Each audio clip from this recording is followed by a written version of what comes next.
कसा लिहायचा तर त्याच्यामध्ये बघा एक वाटी काढायची, त्याला दुसरी एक वाटी जॉईंट करायची, मधोमध्ये एक रेष आणि उभी एक रेष, हा झाला अ. त्याच्यानंतर एक वाटी, त्याच्या खाली दुसरी वाटी, मधोमध रेष, असाच अ काढायचा आहे, त्याला फक्त एक काना द्यायचा आहे, हा झाला आ. त्यानंतर ई कसा तयार होतो तर एक छोटीशी रेष, एक वाटी, बरोबर त्याच्या ऑपोजिट दुसरी वाटी आणि त्याला खाली रेष, हा झाला पहिला ई. त्याच्यानंतर दुसरा ई कसा काढायचा, अगदी तसाच, फक्त त्याला एक वेलांटी काढायची, तर ती वेलांटी बरोबर या रेषेच्या वरती आली पाहिजे. त्यानंतर ऊ कसा काढायचा तर एक वाटी, त्याला दुसरी एक वाटी जॉईन करायची, हा झाला ऊ.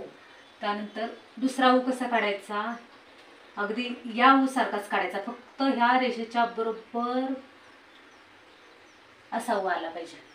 त्यानंतर ए, एक रेष, त्याला एक बरोबर क्रॉस रेष आणि त्याच्यानंतर एक अशी उभी रेष. त्याच्यानंतर दुसरा ऐ, अगदी असाच काढायचा आहे आणि बरोबर याच्यावरती मात्रा आला पाहिजे, बरोबर याच्यावरती आला पाहिजे. या ठिकाणी इथे मात्रा नाही द्यायचा तर इथे द्यायचा आहे. त्यानंतर बघूयात आपण ओ, एक वाटी, दुसरी एक वाटी त्याला जॉईंट केली, बरोबर मधोमध्ये एक रेष, उभी रेष, अजून त्याला एक काना द्यायचा आहे आणि जो मात्रा द्यायचा आहे ते बरोबर या रेषेच्या वरती आला पाहिजे. या रेषेच्या वरती द्यायचा नाही कारण तो बरोबर दिसत नाही, तो चुकीचा आहे. त्याच्यानंतर एक वाटी, अजून दुसरी वाटी, मधोमध रेष, त्याला एक काना आणि आता इथं आपण काय केलं, एक मात्रा दिलेला आहे. आता औ, औ मध्ये काय करायचं आहे तर दोन मात्रा द्यायच्या आहेत, एक असा द्यायचा आहे आणि एक असा द्यायचा आहे, हा झाला औ.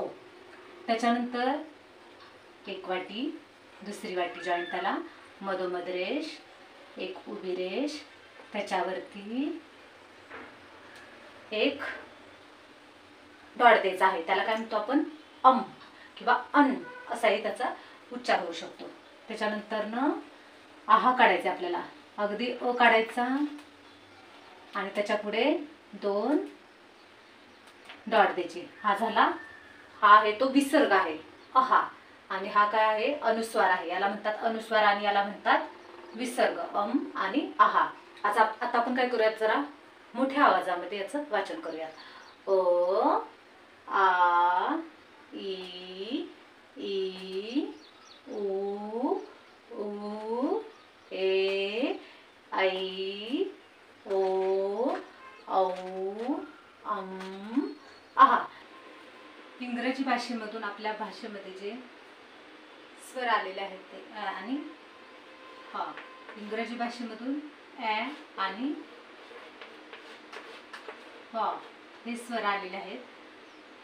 अगदी सेम अ असा काढायचा आहे, त्याच्यावरती अर्धचंद्र काढायचा आहे, अ ला एक काना, त्याच्यावरती अर्धचंद्र. अशा पद्धतीने अ ते अ पर्यंत आपण स्वर पाहिलेला आहे. त्याच्यानंतर रू,